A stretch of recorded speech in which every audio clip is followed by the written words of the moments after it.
2024 9 August RG Kar medical college এবং হাসপাতালে কর্তব্যরত অবস্থায় তরুণী ডাক্তারি ছাত্রীকে শারীরিক নির্যাতন করে জানে শেষ করার অভিযোগ ওঠে। যদিও মৃত্যুর কারণ নিয়ে ধোঁয়াশা এখনো অব্যাহত।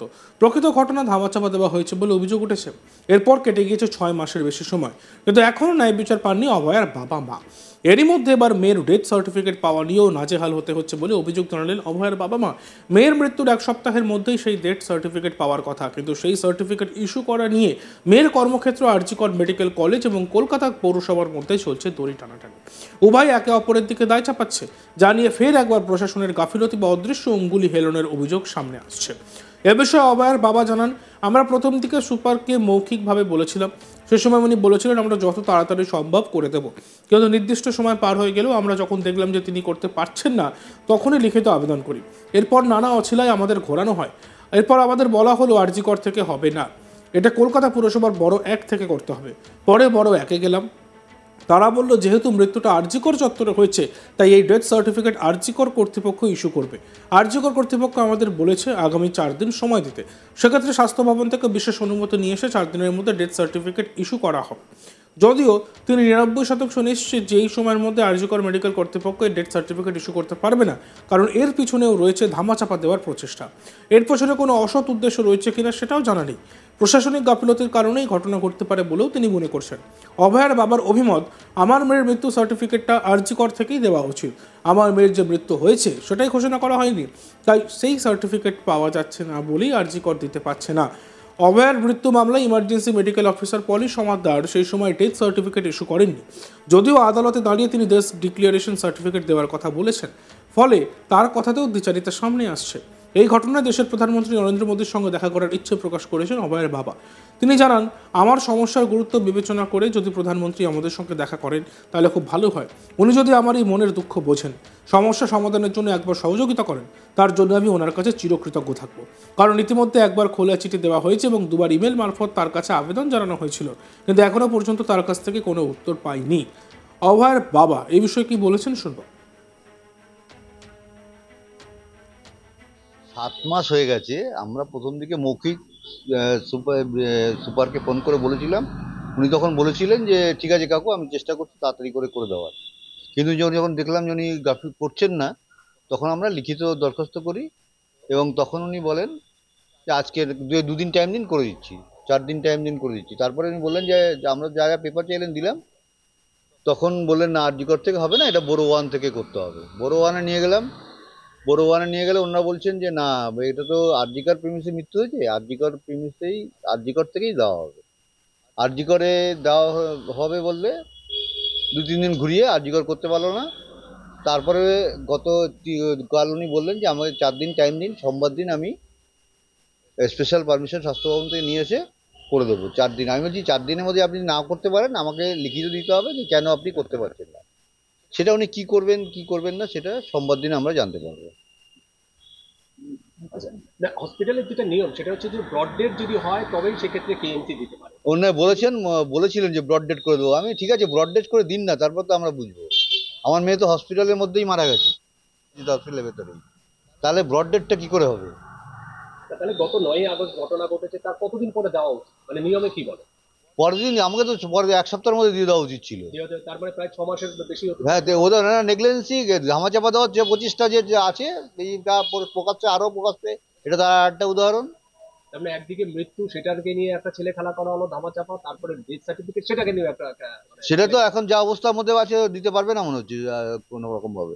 রাজনৈতিক কোনো চাপ রয়েছে? জানি না কি উদ্দেশ্য আছে তাদের। প্রশাসনিক কোনো চাপ? প্রশাসনিক ব্যাপার তো আছেই, প্রশাসন গাফিলতির জন্য তো এই ব্যবস্থাটা তৈরি হয়েছে। আপনাকে যে আলটিমেটাম দেওয়া হয়েছে, তারপরে যদি না হয় তাহলে সেক্ষেত্রে কি হবে? দিক না, লিখিত, আমি তো লিখিত চেয়েছি, দেখা যাক উনি কি কারণে দিতে পারছেন না, সেটা তুমি বলতে হবে না তো। আপনাকে তাহলে সোমবারে যেতে বলেছে? সোমবার যাবো না, আমরা অনলাইনে পাঠাবেন, ফোন করে জেনে নেবো। তারপরে কোনো আইনি পদক্ষেপ বা এরকম? তারপরে যা ব্যবস্থা করার করবো। আপনার সংশয় হচ্ছে যে সোমবারেও নাও পেতে পারে? 99% তাই মনে হচ্ছে, 1% হয়তো হতে পারে। আপনার কোনটা মনে হয়, মানে কোথা থেকে দেওয়া উচিত এটা ইস্যু করা? আরজিকর থেকেই দেওয়া উচিত ছিল। আরজিকর মেইন হচ্ছে আমার মেয়ের যে ডেথ ডিক্লারেশন যেটা হয় মেডিকেল অফিসার করে, সেটাই করেনি, সেই সার্টিফিকেটটাই পাওয়া যাচ্ছে না বলে আরজিকর মেডিকেল দিতে পারছে না। কিন্তু সে সময় যে এমার্জেন্সিক্যাল যে মানে পলি সমাদর যিনি ছিলেন উনি ইন্টিমেশন সার্টিফিকেট দিয়েছেন, ডেথ সার্টিফিকেট দেননি উনি, কিন্তু কোর্টে দাঁড়িয়ে বলেছেন যে আমি ডেথ ডিক্লারেশন সার্টিফিকেট দিয়েছি। কোর্টে দাঁড়িয়ে এক কথা বলছেন, আর এখন দেখছি পেপারটা অন্য। সেখানেও তো তাহলে নয় ছয় হচ্ছে। হ্যাঁ, সেটাও দেখুন, উনি কেন করেছেন সেটা উনি জানেন, সেই দায়িত্ব ওনাকে নিতে হবে এবারে। মোহন ভাগবতের সাথে দেখা করেছেন এবং বিজেপিরও চাইছেন যে বিজেপি শীর্ষ লিডার দেখা করো, কিন্তু এখনো পর্যন্ত অমিত শাহ বিজেপি শীর্ষ নেতা ঠিক নন, উনি দেশের প্রধানমন্ত্রী। উনি আমার সঙ্গে আমার যে সমস্যা কিছুটা উনি যদি ভেবে আমার সঙ্গে দেখা করেন, দুবার ওনাকে, প্রথম একবার খোলা চিঠি দেওয়া হয়েছে স্পিড পোস্টের মাধ্যমে, দুবার মেল করেছি, কিন্তু তার কোনো উত্তর আজ পর্যন্ত পাইনি। আশা করছি যদি উনি একবার আমার এই মনের দুঃখ বোঝেন এবং আমার সঙ্গে একবার দেখা করে এই সমস্যার সমাধান করার জন্য আমাকে সহযোগিতা করেন, তার জন্য ওনার কাছে আমি চিরকৃতজ্ঞ থাকবো। উনি দেশের প্রধানমন্ত্রী, সেই হিসাবে আমি বলতেই পারি ওনার সঙ্গে আমি দেখা করার কথা বলতে পারি, এবং সেটা সংবাদ মাধ্যমের মাধ্যম থেকেই আমি ওনাকে একবার ওনাকে অনুরোধ করলাম যদি উনি আমার এই সমস্যার সমাধান করার জন্য আমার সহযোগিতা করেন, তাহলে কৃতজ্ঞ থাকবো ওনার কাছে। প্রধানমন্ত্রীর সঙ্গে দেখা করার ইচ্ছা প্রকাশ করেছেন অভয়ের মাও। তিনি কি বলেছেন এই বিষয়ে আমরা শুনব। এখনো চলছে ধামাচাপা দেওয়ার যে চেষ্টাটা তখন থেকে চলছে, তার একটা প্রতিফলন কালকেও আমরা দেখেছি কোর্টে, যে বিনীত গোয়েল যে আমার মেয়ের নাম নিয়েছিলেন বলে যে মামলাটা জনস্বার্থ মামলা কোর্টে উঠেছিল, প্রধান বিচারপতি সেই মামলাটা বলছেন নিজের ব্যক্তিগত কারণে সেটা শুনলেন না। সেটা কোন কোন জায়গায় পাঠাবেন তাও জানি না। এভাবেই চলছে আর কি। আমার মেয়ের যে ওখানে একজন কর্তব্যরত ডক্টর, সেটাই কেউ মনে করেনি। এবং এটাতে একটা প্রতিষ্ঠানিক, এটা যে আমরা আমাদের একমাত্র মেয়েকে হারিয়েছি সেটা নয়, সমাজও তার একটা ভালো চিকিৎসককে হারিয়েছে, এবং আমার মেয়ের স্বপ্ন সবই হারিয়েছি আমরা, কিছুই আর নেই অবশিষ্ট। আমরা দুজন বেঁচে থাকবো শুধু তার বিচারের অপেক্ষায়। শেষ রক্তবিন্দু দিয়ে আমরা লড়াই করব, যে যতই ধামাধাপা দেওয়ার চেষ্টা করুক। এই যে বিচারের নামে যে প্রহসন আমাদের সঙ্গে করা হচ্ছে, এটা আমরা কিছুতেই স্বীকার করে নেব না। প্রধানমন্ত্রীর সাথে দেখা করার কোনো ইচ্ছে আছে? সেই ইচ্ছে প্রথমে আমার জেগেছিল, 3 দিন পরে রাতে ঘুম পেত না, এখনো আমার রাতে ঘুম পায় না। শুধু মেয়ের কথা ভাবতে ভাবতে কাঁদতে কাঁদতেই রাতটা ভোর হয়ে যায়, আবার ভোরবেলা দৃঢ় প্রতিজ্ঞ হই যে আমরা বিচার ছিনিয়ে আনবই। সেই 3 দিনের মাথায় আমি নিজে থেকে খোলা চিঠি সবাই কাছে দিয়েছিলাম, রাষ্ট্রপতি, প্রধানমন্ত্রী, সবার কাছেই দিয়েছিলাম, আমাদের গৃহমন্ত্রী। কোনো উত্তর আমি পাইনি, এবং তারপরেও দুবার চিঠি দেওয়া হয়েছে, মেল করা হয়েছে, আমি কোনো উত্তর এখনো পাইনি।